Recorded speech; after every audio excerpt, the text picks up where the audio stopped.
Recording in progress. Recording in progress. Good afternoon, everybody. We are doing chapter 10 of 1 Kings. Okay, chapter 10 of 1 Kings is basically it is the climax of Solomon's reign, and we are going to be reading and discussing a lot about what Solomon does and the why of how he's doing it. So it's going to be interesting. This chapter details Solomon's immense wisdom and wealth.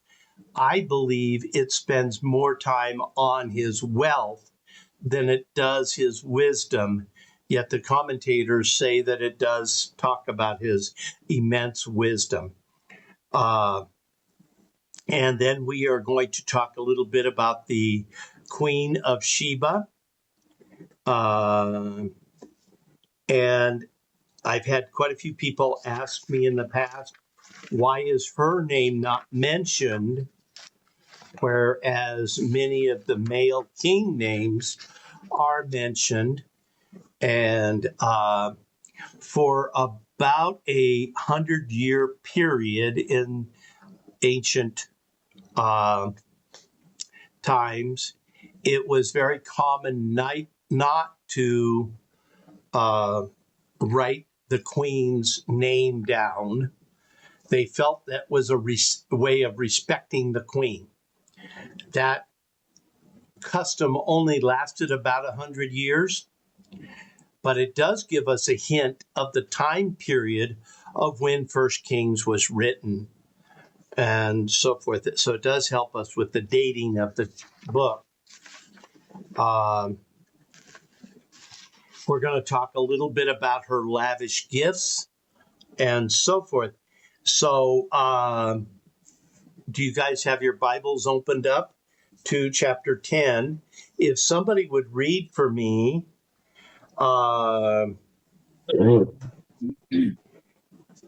verses 1 through 6.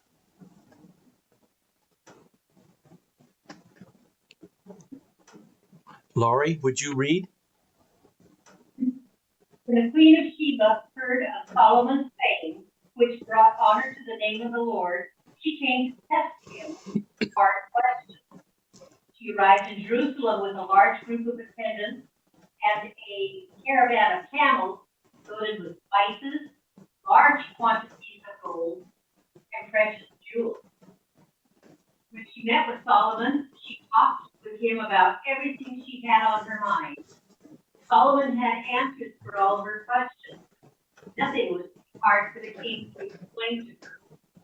When the queen of Sheba realized how very wise Solomon was, when she saw the palace he had built, she was overwhelmed.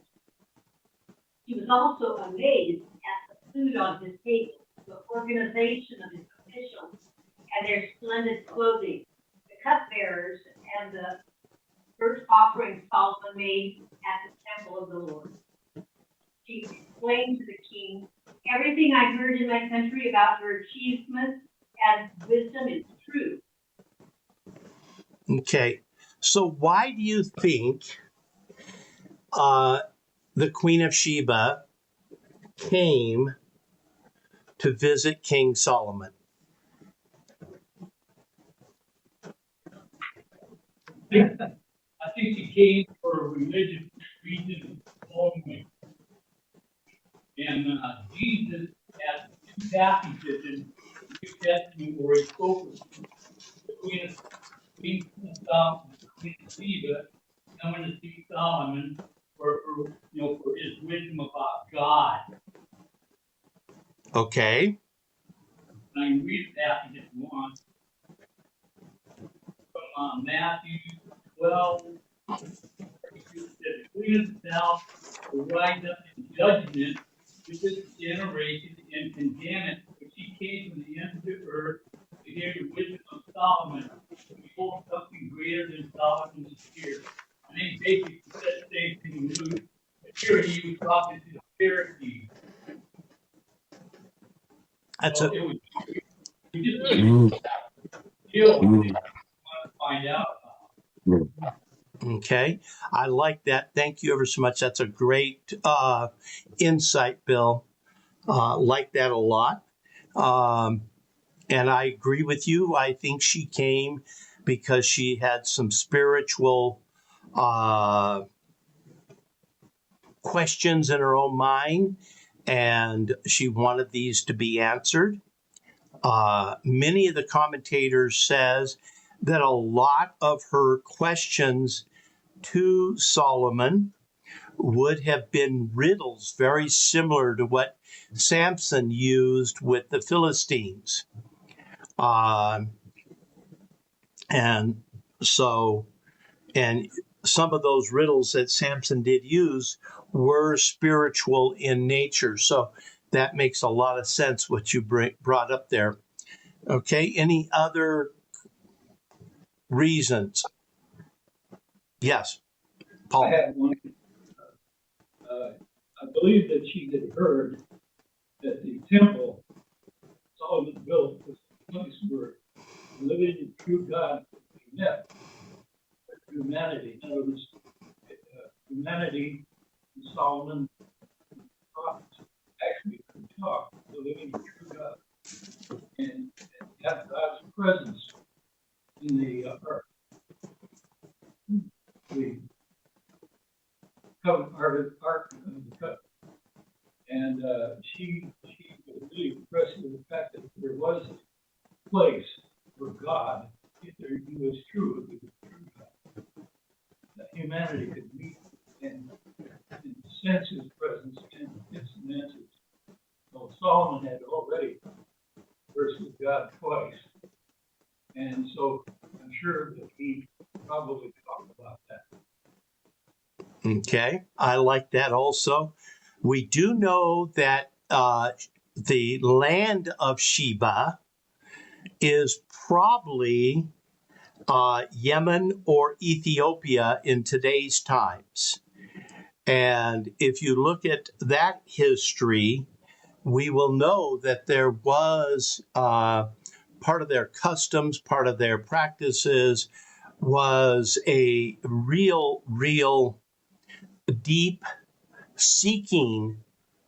Now, granted, there was a lot of pagan worship, but the purpose within the culture was a seeking of trying to find out who the true God was. So what both Bill said and what Paul said makes a lot of sense with that in mind, because, she came seeking to fully understand the true God. And here she's heard that Solomon has built a home where the true God is now residing. So, yes, she's coming to see that for herself. A lot of the other, yes, Lori. I was going to say Solomon's reputation, the stories that were going out about his wealth and wisdom. I'm thinking he had quite a bit of charisma, and just wanted to check it out. Yep. And I don't know. Go ahead. I don't know if what they were politically, if they were politically aligned, but maybe she was checking out what her neighbor was doing. Politically, in case she had to be ready. Yeah, and that's a possibility, and a couple of the commentators went down that venue. But most of the commentators agreed that she was very definitely in charge of a large section of the trade routes coming out of Ethiopia and Asia Minor and so forth, going toward the Mediterranean cities. And so because she was in charge of that, she had heard from the ship captains and the other traders and the merchants about Solomon, which obviously would have sparked her interest at that point. Jim asked earlier if there had been a relationship, physical relationship between the two of them. And only one commentator out of all the commentators I read tried to say, yes, there was. But all the rest of the commentators addressed it and said, absolutely not. And they gave a lot of resources and so forth, and famous historians from the time to back up their belief that it was basically two rulers getting together, talking and sharing, but there was absolutely no romantic whatever that word is. So, and Interaction. yeah, interaction. Thank you. I'm still struggling with words, and probably will do that the rest of my life. I do like at the tail end there, where verse 5 it says she was overwhelmed. And the overwhelmedness has to do with the palace that he built, the temple that's been built, the food that is on his table, but also the utensils that are on the table. We saw in one of the verses where all the utensils are made out of gold and so forth. My second question is why have many commentators condemned Solomon for displaying his wealth to the queen? Well, Solomon, I'm sure, didn't regret it, but there's a but.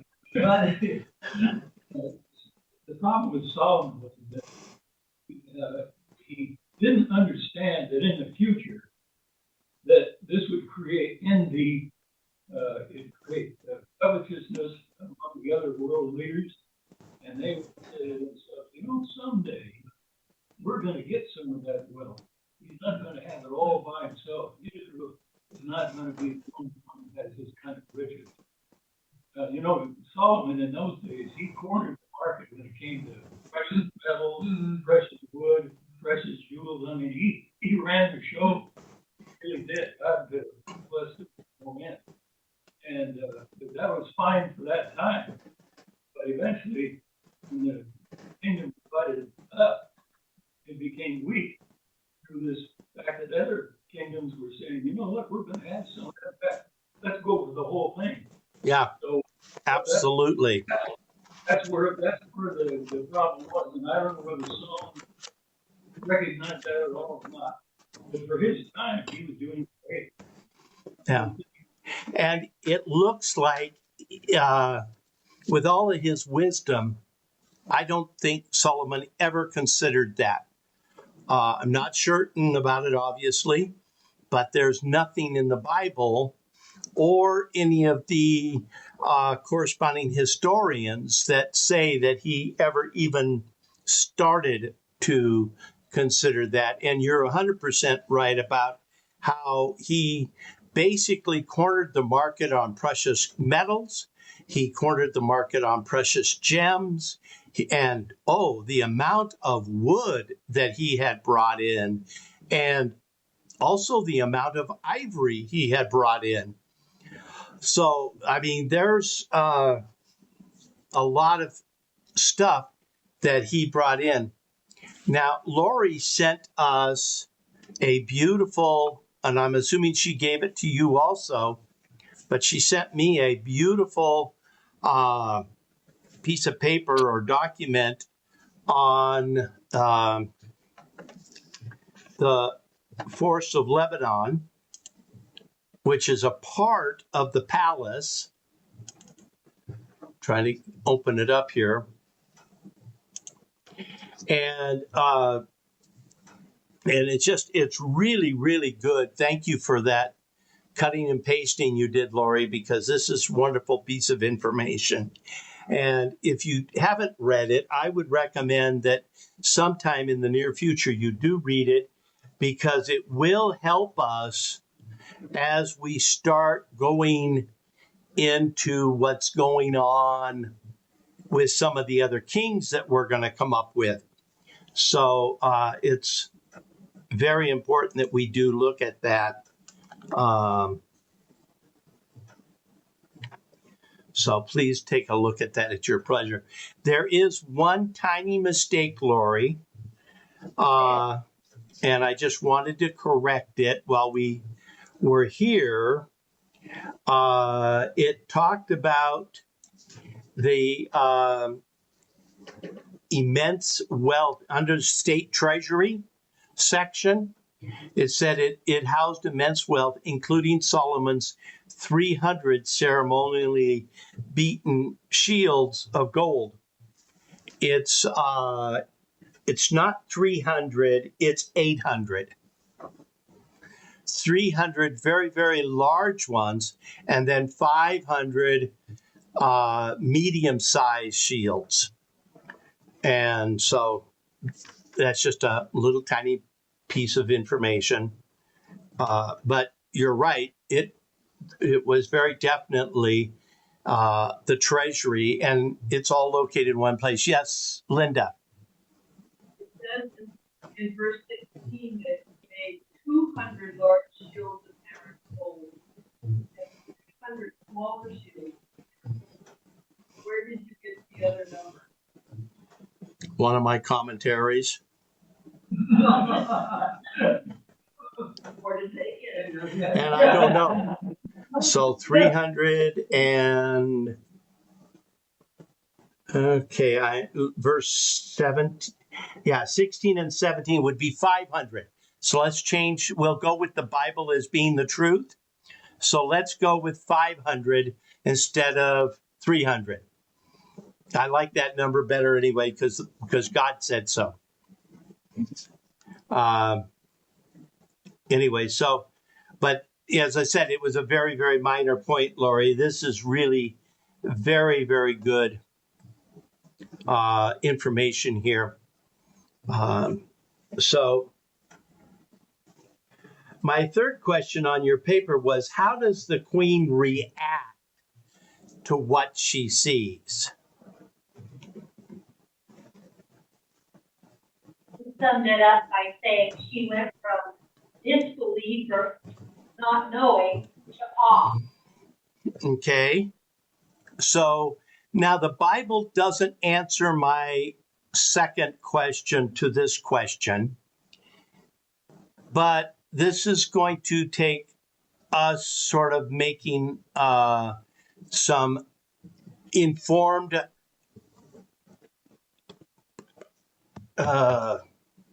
Sanctified. yeah, okay. But because of her awe and her wonder and her overwhelmness and all the rest of what she has seen, what do you think she did when she left?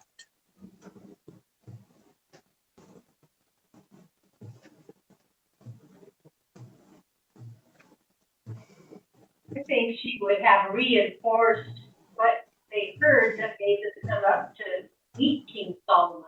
So she would have spread the news even further and validated to her people what had been said about King Solomon.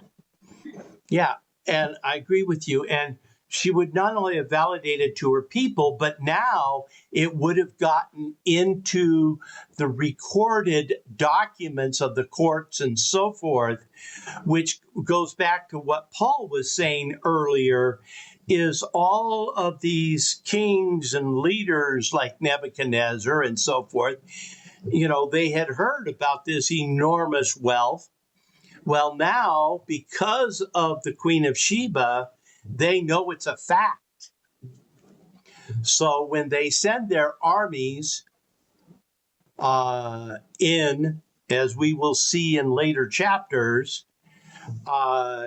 it's no longer go in and see if this is true. It's go in, find it, and take it. And so you've got an entirely different mentality because, which is probably one of the biggest reason why commentators condemn Solomon. Yes, Linda. I was thinking along the same lines, but they did go in and see it because Nebuchadnezzar sent envoys to Hezekiah. Hezekiah showed them. That's why I think the commentators are thinking that Solomon should have recognized it before it happened, but that Hezekiah showed off everything in his kingdom to his visitors from Babylon. So the commentators are relating, they know the next part of the story, that Hezekiah did the same thing. Yeah. And it turned out well. Yes, very definitely. And we're going to see that when we talk about King Hezekiah and some of the things he did.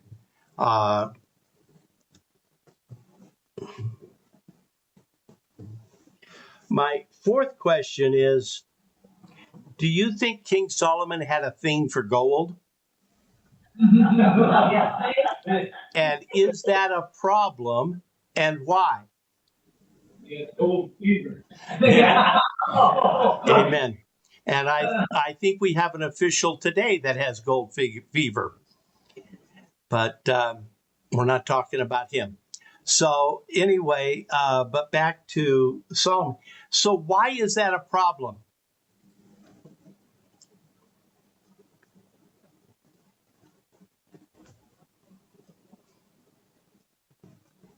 Yes, Lori? Also, it is. Yeah, well, the problem is that his mind was set on gathering riches, which goes against God's original instruction for kings that, if you have some wealth, that's fine, but don't make it your primary, top of the line. And I think all else is secondary. And Solomon, I think, was deceived by the fact that he didn't recognize that pursuing this wealth was, to some degree, would work in his favor, but eventually, it's too much of a good thing, I think, is what it's. Yeah. It warps your mind.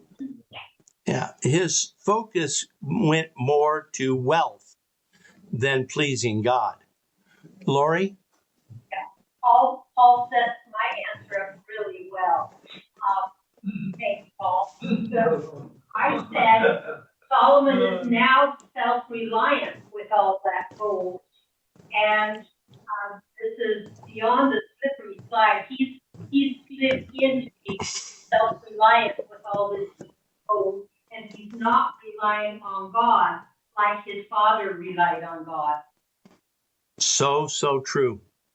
And it's really important for us to understand that when the moment we start relying on money, the depth of our spiritual growth starts diminishing. And as Jesus himself said, we cannot serve two masters, one being money or gold, and the other being God. So God wants us to choose him and not money. And this is sort of the time you see Solomon starting to shift his reliance upon God to his reliance upon himself and his wealth. Could somebody read for me verses 14 through 20? Each year, Solomon received about 25 tons of gold. This did not include the additional revenue received from merchants and traders, all the kings of Arabia, and the governors of the land. King Solomon made 600 large shields of hammered gold, each weighing more than 50 pounds. Also made 300 smaller shields of hammered gold, each weighing nearly 4 pounds. The king placed these shields in the palace of the forest of Lebanon. Then the king made a huge throne decorated with ivory and overlaid throne had 6 steps and a rounded back. There were armrests on both sides of the seat, and the figure of a lion stood on each side of the throne. Also 12 other lions, one standing on each end of the 6 steps. No other throne in all the world could be compared with it. Okay, so you're seeing the extreme wealth of Solomon, and he's actually showing it off now. Those 200 shields, where they go, there it is, 16. The large shields. One of my commentators had a picture of what they envisioned. This shield was about 5.5 feet tall, and it was a 3-sided shield. So, I mean, it was just this huge monster shield of gold that literally a soldier would stand behind, and all you would see of the soldier was his head. And, you know, so, and usually whenever King Solomon, according to the historians, and I'm talking primarily about Josephus is the one I looked at, he said that all of these shields were brought out whenever they had a visiting king come in, and the army would be standing behind these, and as they came into the palace part of the forest of Lebanon, they would walk by these 200 shields, which, I mean, it had to be striking, strucking's wrong word, striking, for anyone to see. It's just really powerful. Now, real quick, like on verse 18, you see the king made a huge throne decorated with ivory. Now, the only reason I'm bringing this up is because the word ivory here in Hebrew is different than the word in 22, where it says ivory. And it's an entirely different word. The word for ivory in 18 is a very short word. I'm trying to find it again.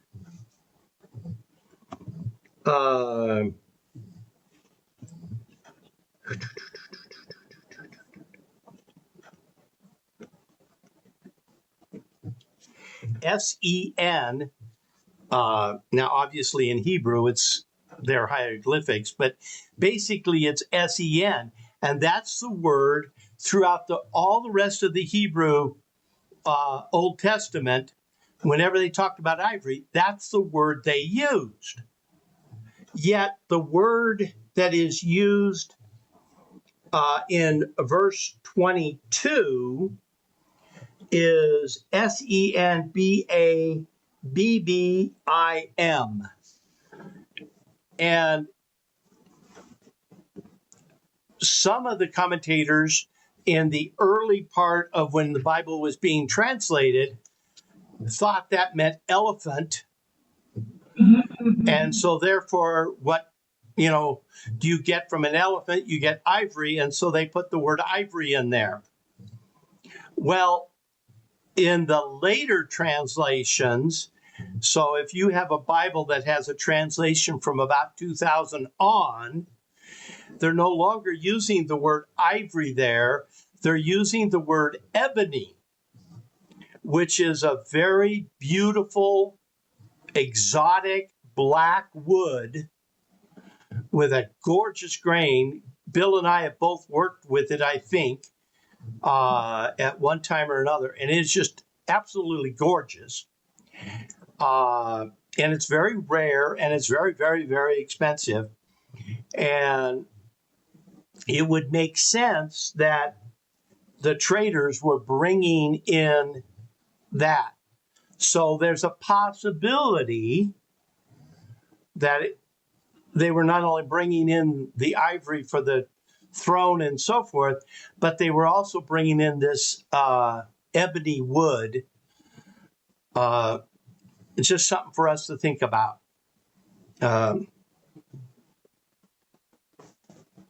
I had quite a few commentators remark on it, so I thought I would throw it out there. So, the other thing is on verse 19, the throne, it had 6 steps and then a plateau that the throne actually sat on, which in our days we would say would have been the landing. And unfortunately, to the pagans, this was a symbol of the universe. And some people say that because of all the pagan influence that Solomon's getting is the reason why he had his throne room built that way. There's nothing to back that up biblically, but there is a lot of historical evidence saying that that is a possibility. And we do see, starting in chapter 11, how Solomon does start building a lot of things for his many wives that were pagan. So, interesting piece there. Yes, Karen. You need to unmute. I'm trying. It wasn't going.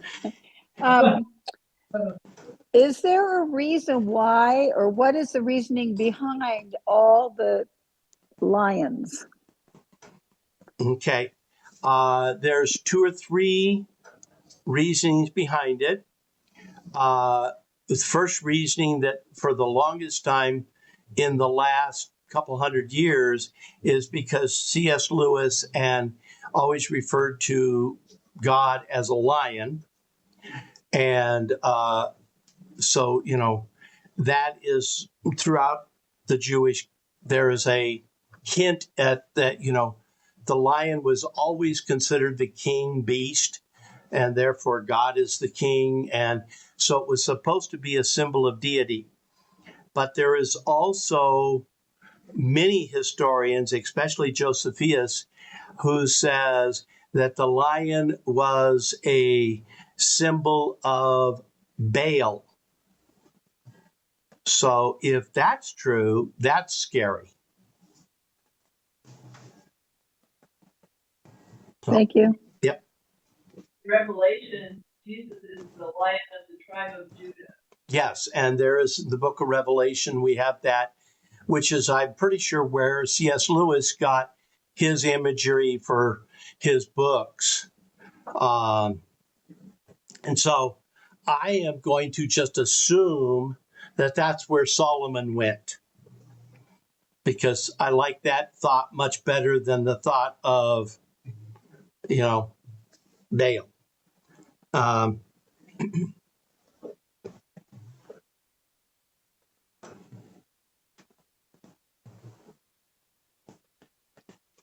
One of the other words we see, we see it at the very tail end of chapter 9, and then we see it a couple times in chapter 10, is the city Ophir. And everyone's going, where is Ophir? I can't even pronounce it, so you guys can probably do better with that than I can. And so the commentaries are all over exactly where it is, but the majority of them have sort of put it in the southwestern part of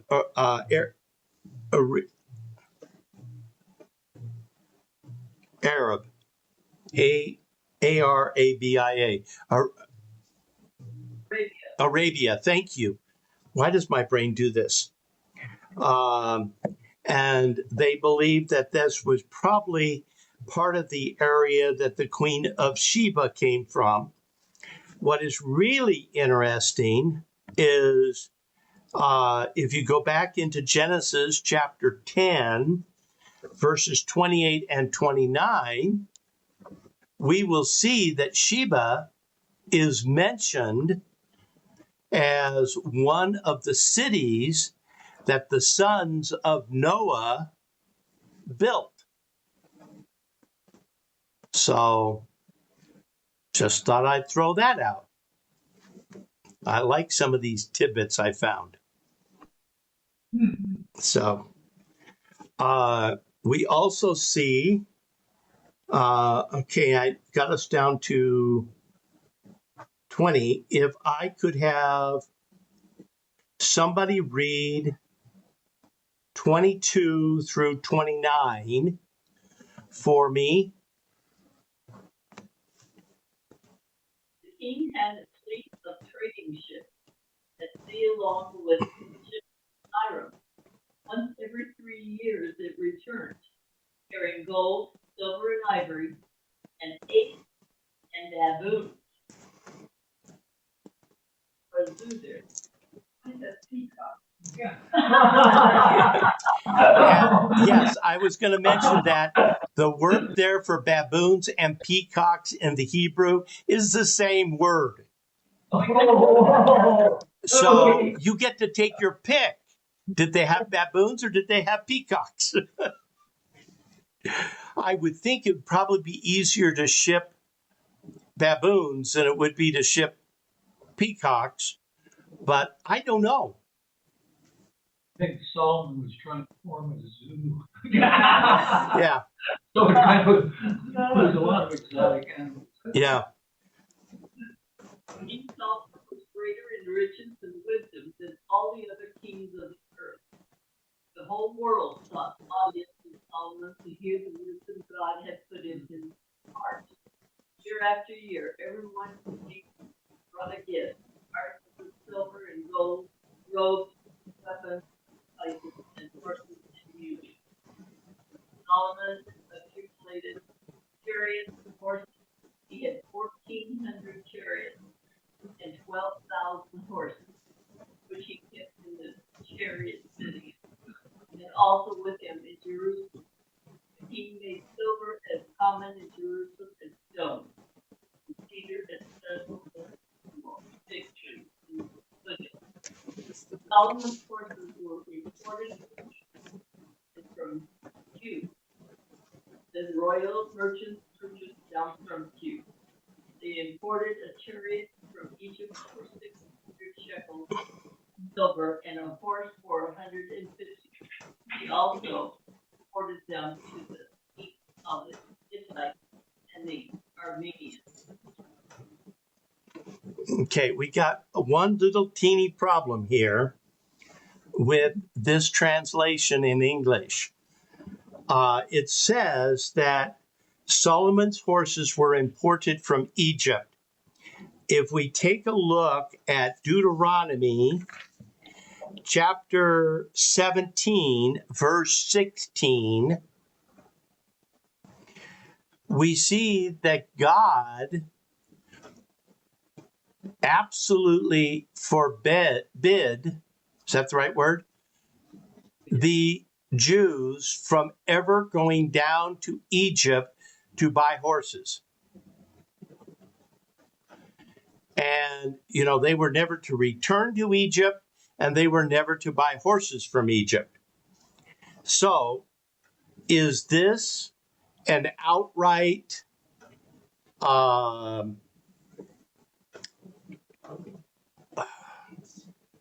deliberate sin on Solomon's problem of disobeying God? Or is there a missing conjunction when it was translated from Hebrew into the original Latin, and then from the Latin into the original Greek, and then from the Greek into English. So while it made all those transitions, they are saying that there is a conjunction missing, that the chariots were purchased from Egypt and the horses from that other city, U or something like that. I can't pronounce it even. Depending upon which translation, that's a possibility.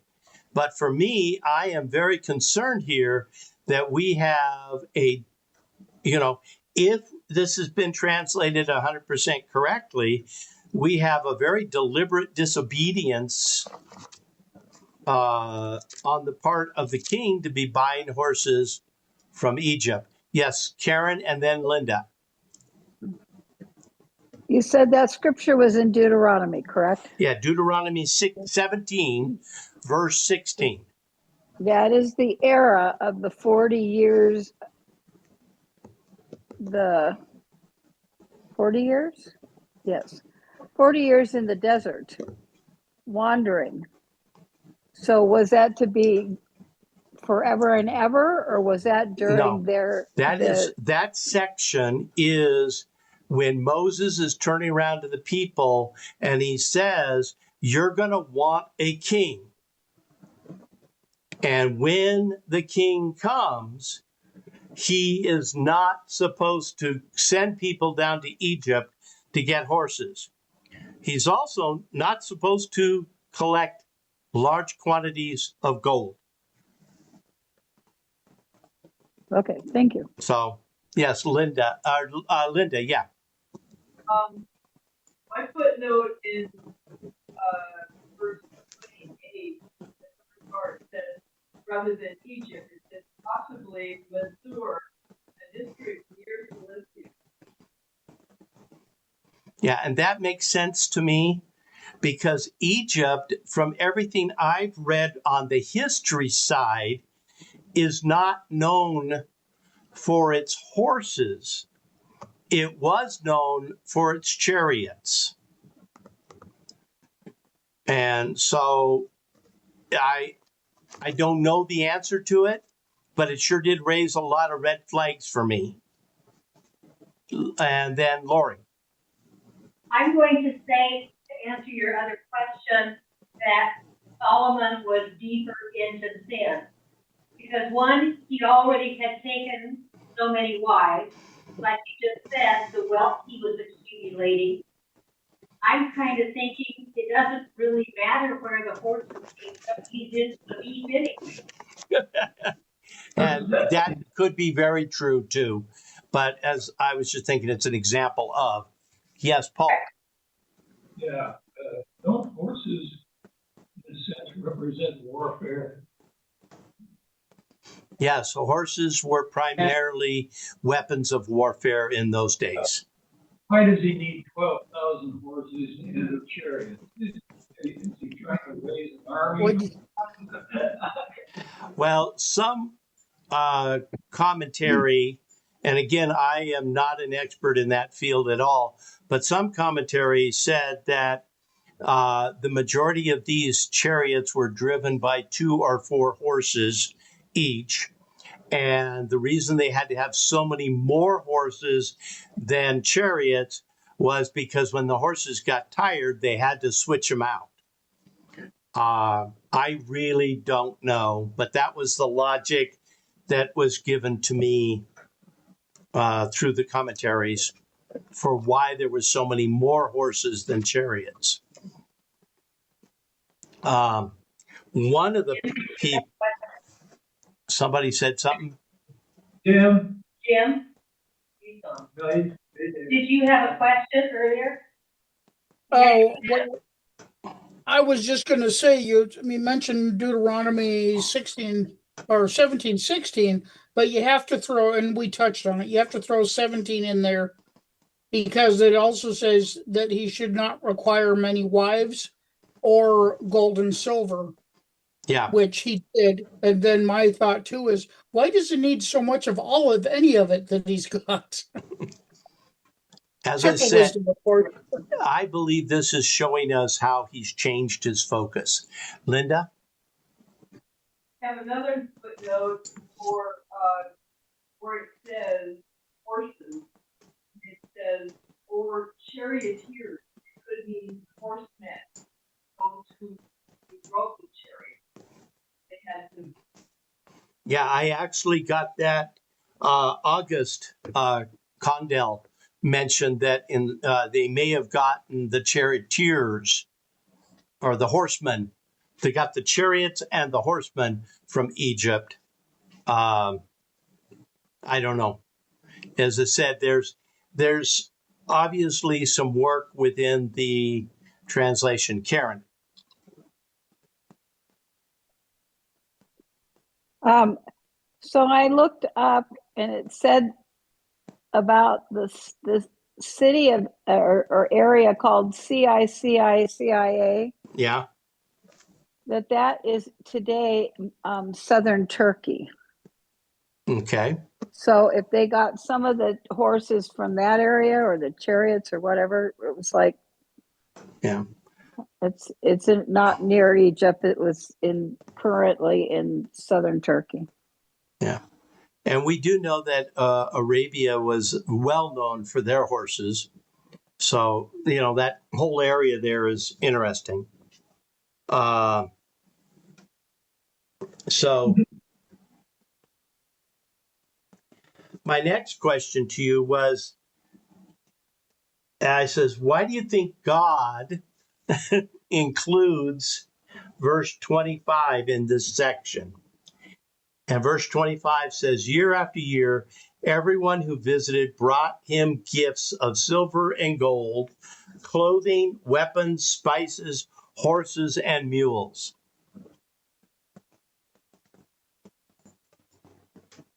Well, one thing, Solomon, obviously, he was a gift. All these people come to visit, and they all, every one of them, every last one of them has a gift. Yeah. Nobody shows up in King Solomon's court and says, sorry, Solomon, I don't have a good court. So that, this could be happening for me. Yes, we very corrupted. In other words, it's becoming corrupted, but in a nice way. Yes, we very definitely see the corruption of, the king's purpose was there to help the people. And now the only people that are coming to him are the people that can afford to bring all these gifts. And so we see, as Paul pointed out, we see the corruption that is beginning, which I believe is the reason why God slipped that in there, is for us to see that, the king, if you actually go back into Deuteronomy and the layout of, God didn't want the people to have kings, but if they were going to have a king, which basically God says back in or Moses says, you're going to do it. The purpose of the king was to be a servant to the people. And we now see Solomon is no more a servant to the people. The people are his servants. And that's really important. And we're also going to see that in chapter 11, when we get into chapter 11. So, verse 27, we see that the king made silver as plentiful in Jerusalem as stone. Another translation says, as rocks on the road. And one of the historians says that Solomon had so much silver that he had made a worldwide devaluation of silver to where silver was basically useless. And so any other comments? my last question is what is verses 27 through 29 teaching us today about the gathering of personal wealth? Can't take it with us. Yeah, can't take it with us. Accumulating material wealth in this lifetime doesn't make a person happy. Just read it yet. Yeah, very definitely accumulating. And if you sort of read between the lines here, you almost see that the wealth has devalued itself to Solomon. You know, I'm sure that when Solomon first became king, you know, a gold coin was, wow, that's neat. That's really something. Now they give him a ton of gold, and it's, well, it's just added to the back door. Yes, Jeanette. Also, it's kind of like a lack of faith.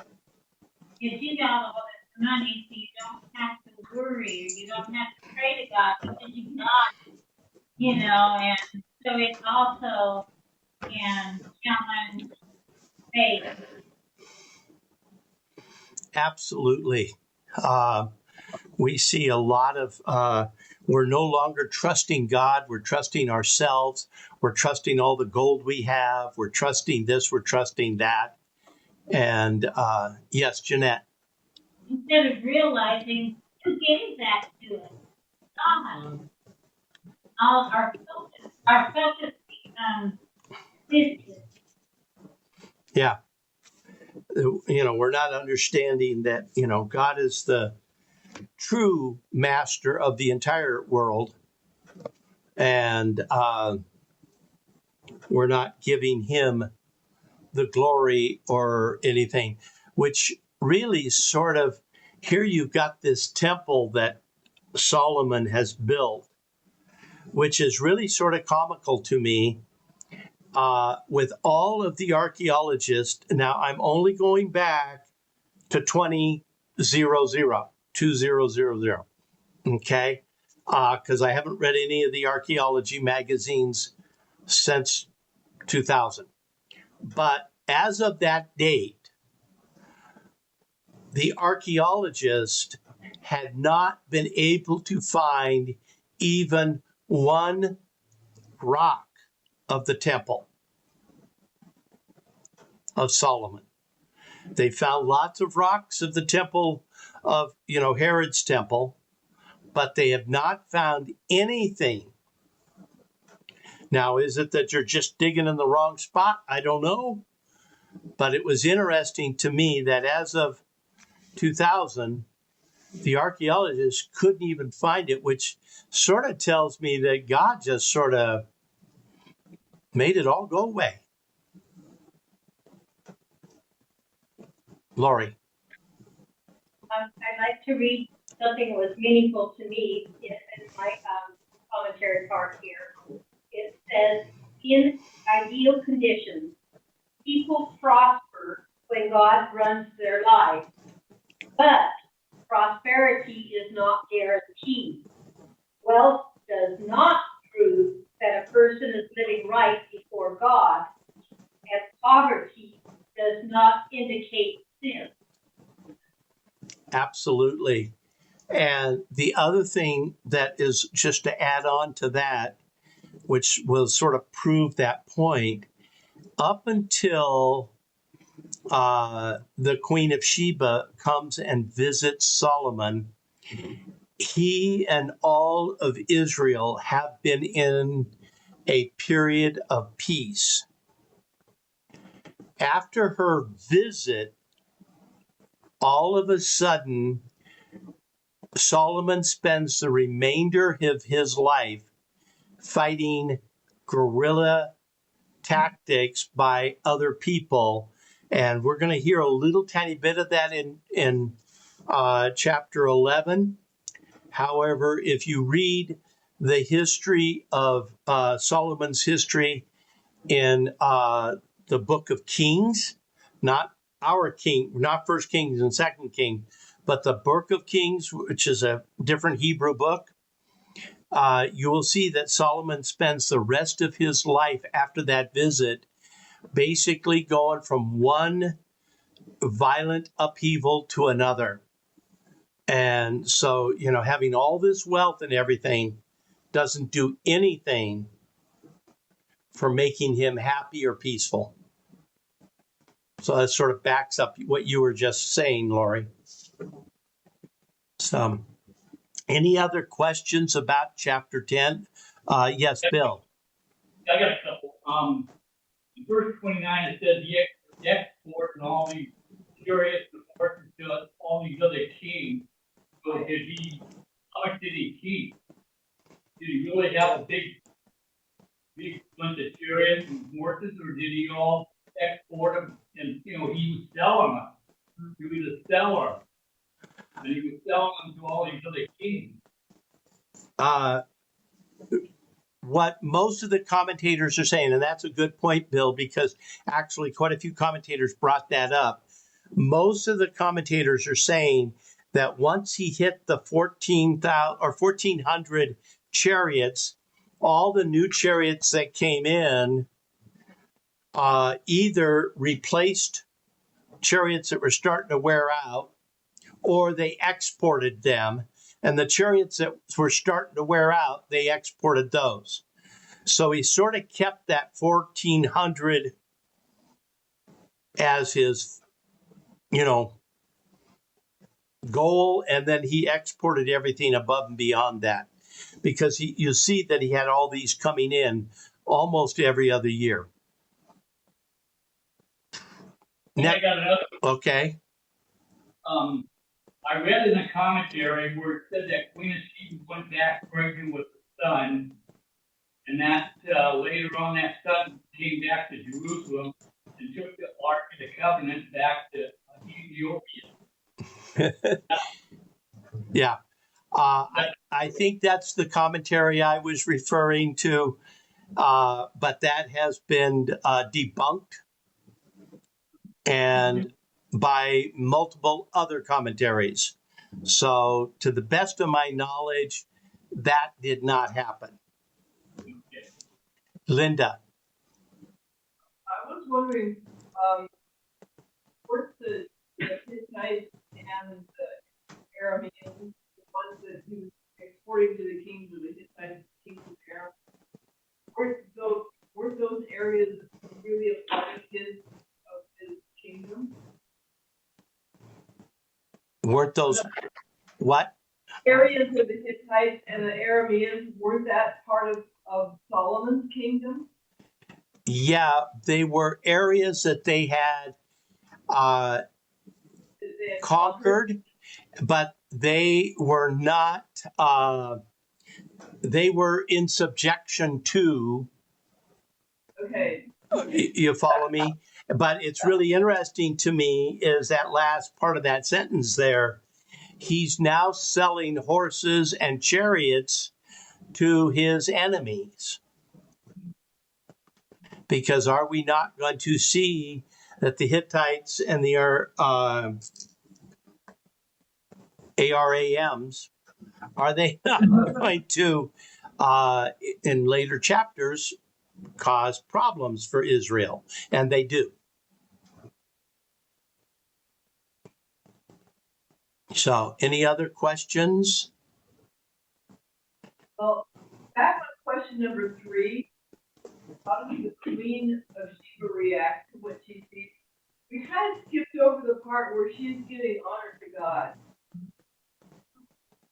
Thank you. Yes, we did. She gives praise to God.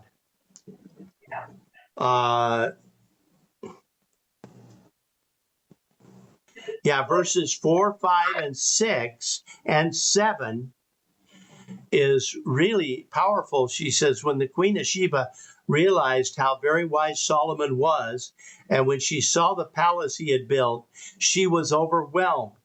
She was also amazed at the food on his table, the organizations of his officials, and their splendor clothing, the cup of the bearers, and the burnt offering Solomon made at the temple. And she exclaimed to the king, Everything I heard in my country about your achievements and your wisdom is true. I didn't realize what was said until I arrived here and saw it of my own eyes. In fact, I had not heard the half of it. Your wisdom and prosperity are far beyond what I was told. How happy your people must be. What a privilege for your officials to stand here day after day listening to your wisdom. Praise the Lord your God, who delights in you and has placed you on the throne. So not only does she worship God, but she also warned Solomon to keep his praise to God and his focus on God. So good catch, Linda. Thank you. And the last part of that verse is because the Lord's eternal love for Israel, he has made you king, so you can rule with justice and righteousness. Yeah. That's the important part. And that is important. That seems to be the part that Solomon forgets right away. It went in one ear, sped up, and went out the other at supersonic speed. Yes, let's go Paul first, then Jeanette. Okay. Is there any evidence that she carried any kind of written works of God, any scriptures of any type, anything like that, New Testament, goals, or something, some written evidence to help her understand Old Testament? There's no witness or evidence that she did. Of course, there's none that shows she didn't either. But they're saying that the bulk of the evidence of how it arrived in that section probably came from Daniel in later days.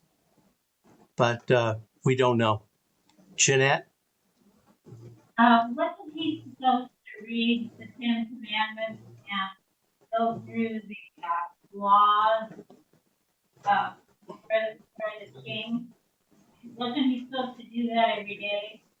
Did he do that every day?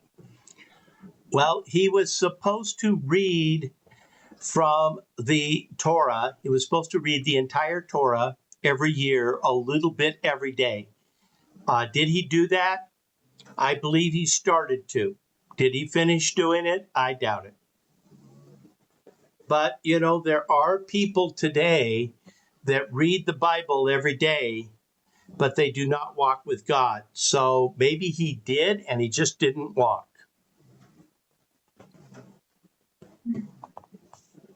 So, any other questions? Well, it's very good to see you. I'm going to turn off the recorder now. And then if we want to have a time of prayer, we will pray.